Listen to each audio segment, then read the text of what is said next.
어제는 아무런 말씀이 없더라고요. 그래서 제가 저 같은 범생은 창조력이 부족하기 때문에 이거 뭐 해야 되는지 말이죠. 고민을 많이 했습니다. 유튜브가 없으면 뭐 한 얘기 또 해도 될 텐데 유튜브가 계속 너무 발전돼서 그래서 제가 이제 하여튼 고민을 많이 했는데 제가 우리 목사님 애국운동을 많이 하시죠. 그렇죠? 그래서 많은 우리 국민들도 비판하는 사람도 많이 있어요. 목사가 왜 애국운동을 이렇게 열심히 하느냐, 또는 이 안에 계시는 분들, 목사님을 지지하는 분들도 애국운동에 전광훈 목사님이 하시는 애국운동의 특징, 본질을 좀 잘 이해하실 필요가 있습니다. 그래야 우리가 다른 사람들을 설득할 수 있고 또 자기 자신에게도 설명이 된다, 이런 뜻입니다. 전광훈 목사님의 애국의 특징과 본질의 문제를 한번 이제 검토를 할 것인데요. 먼저 우리가 신사참배에 대해서 먼저 제가 간단하게 말씀을 드리겠습니다.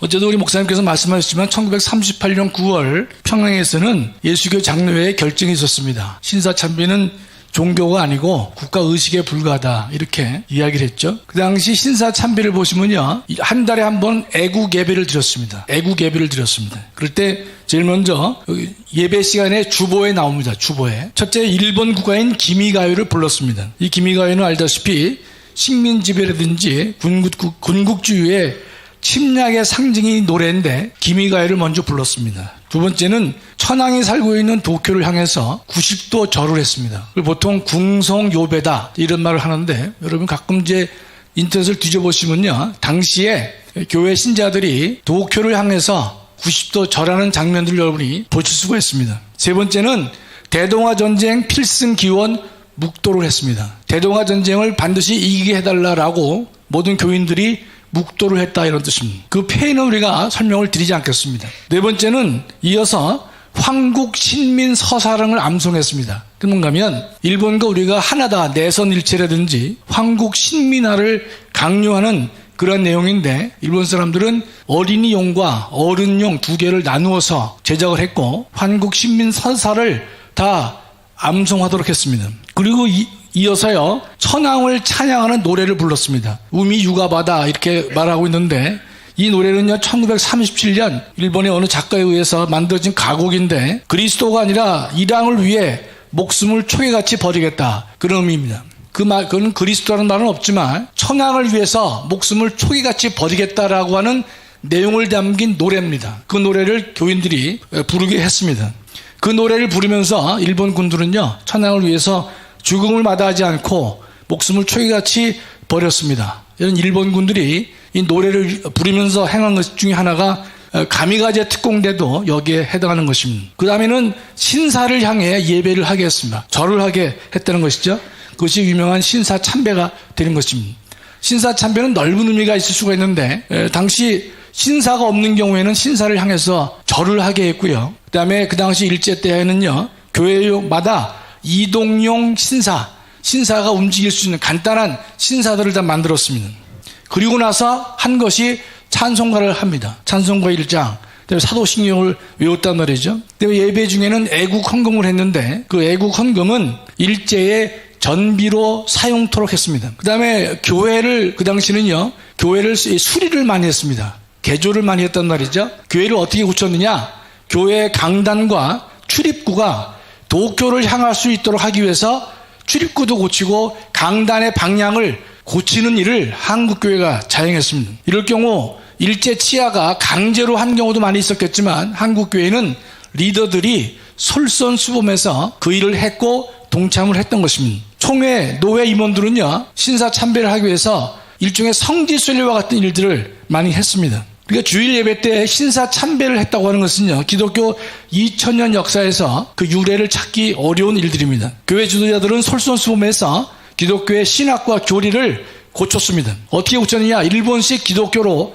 변화를 시켰단 말이죠. 그 중에서 일제는요, 한국의 성경을 편집합니다. 모세오경 같은 유대 민족의 내용을 담는 성경을 삭제합니다. 예수 재림 세계의 통치 부분 천년왕국을 교회 성경에서 제외시켰습니다. 예수를 만왕의 왕이라고 부르는 찬송을 부르지 못하겠습니다. 대한민국 교회는요, 전국 교회가 배교했고 우상을 숭배한 거나 마찬가지입니다. 한국 교회는 여호와도 섬기면서 바알도 동시 섬기는, 물론 이 가운데는요, 신사참배를 거부하는 운동도 있었습니다.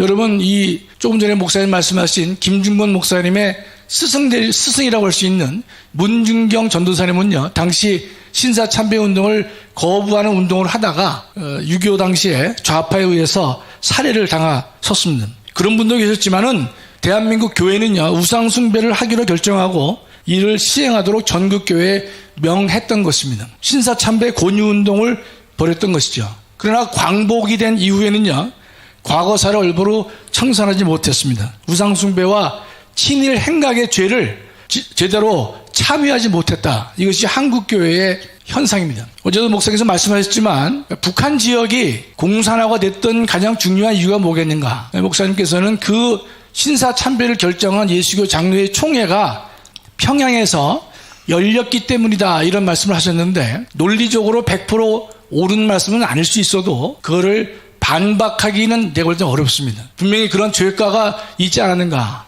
또 대한민국에 6.25 전쟁이 있었는데요, 그런 동족 상잔의 비참한 전쟁을 통해서 많은 사람이 죽임을 당하고 고통을 당했을 때 과연 이것이 한국교회가 2000년 기독교 역사에서 주님을 배교하고 배신한 그러한 행동이 없었다면 그와 같은 어려움을 당할 수 있었겠는가. 그래서 우리 목사님께서 평양이 먼저 북한으로 점령이 되고 6.25와 같은 문제도 정말 신앙적인 문제로 우리가 이 문제를 접근하는 것이 지혜로운 것이 아니냐. 믿는 사람은 그렇게 봐야 될 것으로 봅니다.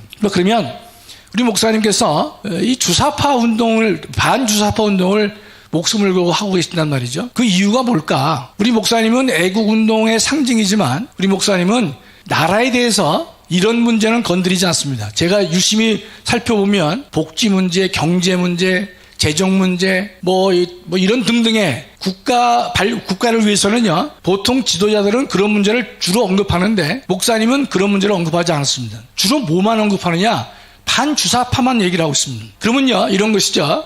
대한민국을 살리는 방법이 여러 가지가 있겠지만 경제를 살리고 정치를 살리고 여러 가지 대한민국 내부의 문제를 살리는 일들을 우리 목사님은 언급하지 않습니다. 우리 목사님은요, 대한민국 자체의 존립을 위한 문제, 이것에만 몰두하고 계신다, 이런 뜻입니다.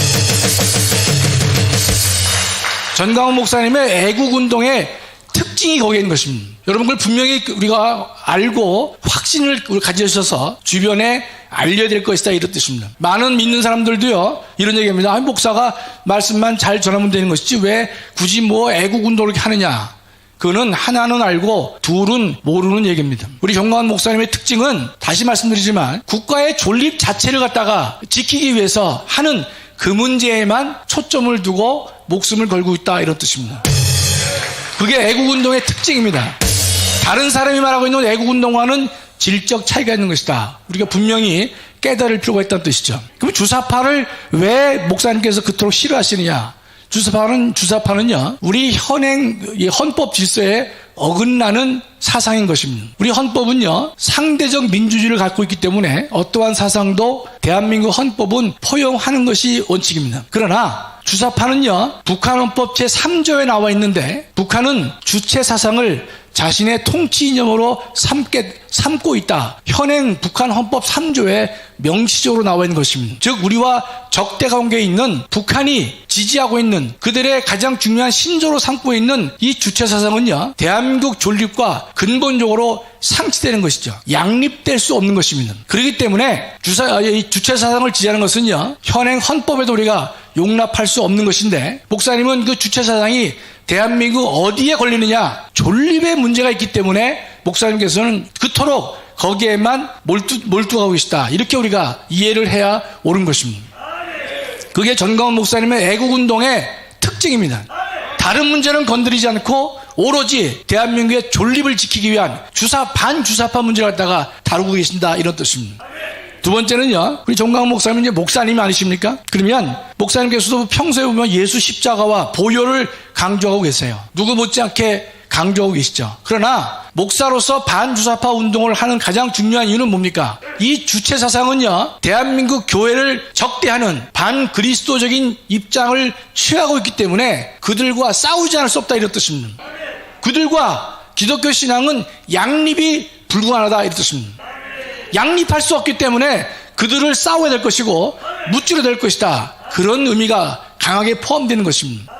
정광훈 목사님은 예컨대 말씀 중에 복음이라든지 십자가라든지 예수 그리스도의 죽음이라든지 부활에 대해서 언급을 안 하는 분입니까? 그렇지 않죠. 누구보다도 그걸 더 강조하는 분이지만, 그러나 기독교 신앙 자체를 공격하는, 조금 전에 말씀드렸지만 대한민국의 재정이다 경제다 이런 등등의 지역적인 문제를 건드리는 것이 아니라 대한민국 존재 자체를 건드리는 것이 주사파 권력이기 때문에 대한민국의 존립을 위해서 목숨을 걸듯이 대한민국 교회 내 복음의 문제에 있어서 대한민국 이 복음을 또는 대한민국의 교회를 근본적으로 적대하는 사상이 주체 사상이기 때문에 그들과 싸우지 않을 수 없는 것이고, 그들과 싸울 때 비로소 대한민국의 교회 자체가 지켜줄 수 있기 때문에 목사님께서는 거기에 온 힘을 걸고 생명을 걸고 매진하고 있다. 이렇게 우리가 해석을 해오는 것입니다.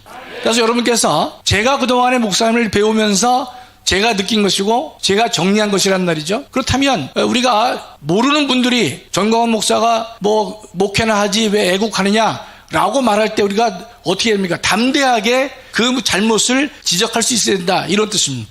바로 주사파가 대한민국의 존립 자체를 흔들었기 때문에 다른 문제는 우리 목사님이 언급 잘 안 했습니다.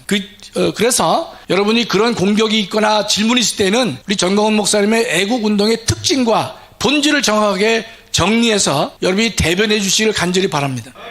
여러분 예컨대 신사 참배가 있어서 북한 정권으로 넘어갔고 또 6.25가 낫다라고 100% 인과적으로 해석하기는 어렵습니다. 그러나 믿음의 눈으로 본다면 결코 그것과 무관하다고 볼 수 없단 말이죠. 신사 참배를 했기 때문에 대한민국 이 땅에는요 엄청난 비극을 우리가 경험했습니다. 그렇다면 하나님이 그토록 싫어하시는 주사파 세력, 대한민국의 교회를 무너뜨리고 그리스도를 부정하는 이 주사파 세력을 교회가 받아들이고 침묵하고 용납하고 함께 가려고 한다면 하나님 보시기에는요 분명히 우리의 인간적으로는 그런 일을 도모할 수 있는 사람이 있겠지만 하나님의 불꽃 같은 눈으로 보셨을 때는 용납될 수 없는 일이 될 것입니다. 그것에 대한 징계가 있을 수 있다는 뜻입니다. 여러분 에레미야서에 보면 우리가 북으로부터 끓고 있는 가마란 우리가 말씀이 나옵니다. 북으로부터 끓고 있는 가마, 여러분 많은 말씀을 전했을 것이고 말씀을 들었을 것으로 저는 생각합니다. 전광훈 목사님 입장에서 봤을 때는 주사파가 날뛰고 있고 그들에 의해서 많은 교회 지도자들이 또는 학자들이 좌파 신학 교수들이 여기에 동조하고 있고 학생들을 키워내고 있고 교인들을 예컨대 잘못된 길로 인도하고 있다면 그것은 분명히 정광훈 목사님의 눈으로 봤을 때는 끓고 있는 가마가 목사님께는 보이는 겁니다. 그거를 방지하기 위해서 목사님께서 목숨을 걸고 생명을 걸고 애국운동을 하시는 것이다. 교회를 지키는 운동을 하는 것이다. 여러분 반드시 기억하시고 우리 이웃에게 또는 아들들에게 또 지인들에게 그 본질을 길게 설명할 것 없이 간략하게 분명하게 전달해 주시면 가장 고맙겠습니다. 감사합니다.